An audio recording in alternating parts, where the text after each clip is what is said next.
ಈಗ ವಿದ್ಯಾರ್ಥಿಗಳು ನಿನ್ನೆ ಧಾರವಾಡದಲ್ಲಿ ಒಂದು ದೊಡ್ಡ ಮಟ್ಟದಲ್ಲಿ 2 ದಿವಸದಿಂದ ರ್ಯಾಲಿ ಮಾಡ್ತಾ ಇದ್ದಾರೆ.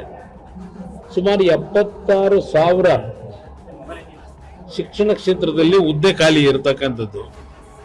ಇನ್ನು ನೀವು ಆರೋಗ್ಯ ಕ್ಷೇತ್ರ ಇರ್ಬೋದು, ಅರಣ್ಯ ಇಲಾಖೆ ಇರ್ಬೋದು, ಕೃಷಿ ಇಲಾಖೆ ಇರ್ಬೋದು, ಎಲ್ಲಾ ಇಲಾಖೆಗಳಲ್ಲೂ ಇವತ್ತು ಖಾಲಿ ಇದ್ದಾವೆ. ನೀವೇ ನೋಡ್ತೀರಿ, ಆಸ್ಪತ್ರೆಗಳು ಹೋದ್ರೆ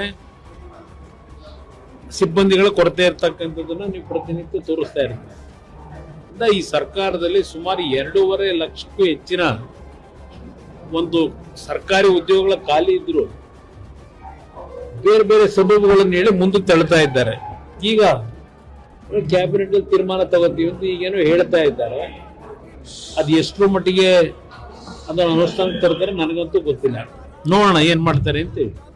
ಆದ್ರೆ ಒಂದು ಸರ್ಕಾರದ ಜವಾಬ್ದಾರಿ ಉದ್ಯೋಗವನ್ನ ಕೊಡ್ತಕ್ಕಂಥದ್ದು. ಇಲ್ಲಿ ಪ್ರಶ್ನೆ, ಇದಕ್ಕೆ ಉತ್ತರ ಅವ್ರು ಕೊಡ್ಲಿಲ್ಲ ನಾವು ಕೊಡಲ್ಲ ಅನ್ನೋದಲ್ಲ. ಇವತ್ತು ಚುನಾವಣೆ ಸಂದರ್ಭದಲ್ಲಿ ಇವರು ಏನೇನು ಜನಗಳಿಗೆ ಮಾತು ಕೊಟ್ಟಿದ್ದಾರೆ, ಅದರಲ್ಲೂ ವಿಶೇಷವಾಗಿ ಯುವಕರಿಗೆ ಉದ್ಯೋಗ ಕೊಡ್ತಕ್ಕಂಥದ್ದು ಸರ್ಕಾರದ ಜವಾಬ್ದಾರಿ ಇದೆ. ಅದರಲ್ಲೂ ಸಹ ಕಳೆದ 2.5 ವರ್ಷ ಕುರ್ಚಿಯ ಒಂದು ಹಂಚಿಕೆ ವಿಷಯದಲ್ಲಿ ಸಮಯವನ್ನು ಇನ್ನು ವ್ಯರ್ಥ ಮಾಡ್ಕೊಂಡಿದ್ದಾರೆ.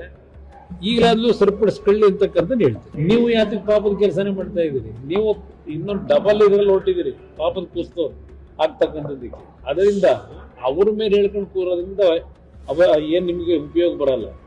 ಜನ ನಿಮ್ಗೆ ಓಟ್ ಹಾಕಿದ್ದೆ ನೀವು ಒಳ್ಳೆ ಕೆಲಸ ಮಾಡ್ಲಿ ಅಂತ ಓಟ್ ಹಾಕಿದ್ದಾರೆ. ಅದಕ್ಕೆ ಹಿಂದಿನ ಸರ್ಕಾರದ ಮೇಲೆ ಹೇಳ್ತಾ ಕೂತ್ಕೊಂಡ್ರೆ ಅದಕ್ಕೆ ಸಮಜಾಯಿಷಿನ? ಒಳ್ಳೆ ಕೆಲಸ ಮಾಡಿ.